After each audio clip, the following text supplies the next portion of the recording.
جس چیز کی طلب اگر تمہیں تہجد کے قریب لے آئی ہے، وہ چیز اللہ کبھی ادھوری نہیں چھوڑے گی اور وہ نواز کے ہی رہے گا۔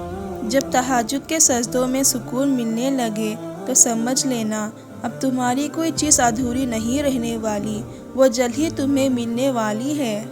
اور جب ہم اس دنیا سے امید چھوڑ کر اللہ کے موعظوں کا انتظار کرتے ہیں، پھر اللہ وہ موعظے کر کے دنیا کو حیران اور تمہیں خوش کر دیتا ہے۔ اللہ تمہیں تہجد تک لے آیا ہے، اس کا مطلب سمجھتے ہو؟ اللہ تمہارے چاہ کو تم سے ملوانے کی تیاری کر رہا ہے۔ اور دعائیں تو ایسے موضوع تک تمہیں لے کر آئیں گی جو چیز تمہارے بس سے باہر بھی ہوگی اور وہ بھی تمہارے حاصل ہو کے رہے گا۔ تمہیں بس قبولیت پر یقین رکھنا ہے، پھر اللہ کب اور کیسے تمہاری دعائیں قبول کرتا ہے یہ تم دیکھتے رہ جاؤ گے۔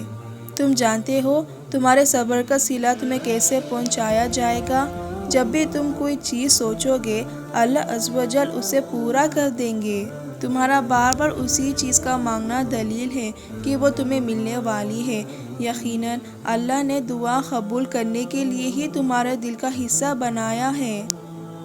جب تمہارے دعا قبول نہ ہونے کا وسوسہ پڑ جاتا ہے، اللہ کی مدد وہاں سے آئی ہے جہاں سے تمہیں ممکن بھی نہیں ہوتا، پھر اللہ تمہاری دعا قبول کر کے تمہارے وسوسوں دور کر دیتا ہے۔ سنو، اللہ کی مدد آنے والی ہے، جو تمہیں چاہا ہے تم سے پانے کے لیے تیار ہو جاؤ۔ جو دعا تمہیں تہجد تک لے آئے، اس دعاؤں کا قبول نہ ہونے کا وسوسہ دل میں نہیں آنے دینا، کیونکہ جو مانگا ہے وہ تمہیں مل کر ہی رہے گا۔ جو چیز تم سے دور ہو گئی ہے اسے تہجد میں مانگ کر دیکھو، نہ مل جائے تو کہنا۔ تہجد میں اللہ کے آگے گڑ گڑا کر دعائیں کرو اور اللہ تمہارے لیے معجزے کر دیتا ہے۔ وہ عرش پر جا کے تہلکہ مچا دیتا ہے۔ وہ ہوتی ہے تہجد کی دعائیں، وہ جو اللہ سے مانگنے سے پہلے ہی قبول ہو جاتی ہے، وہ ہوتی ہے تہجد کی دعائیں۔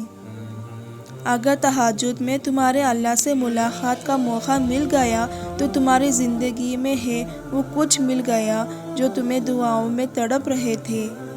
جن ہاتھوں سے تم نے اللہ کے سامنے اٹھائے ہوئے ہیں، ان ہاتھوں میں اللہ ایک دن وہ سب کچھ عطا کر دے گا جس کے لیے تم نے اللہ سے گڑ گڑا کر دعائیں کی ہیں۔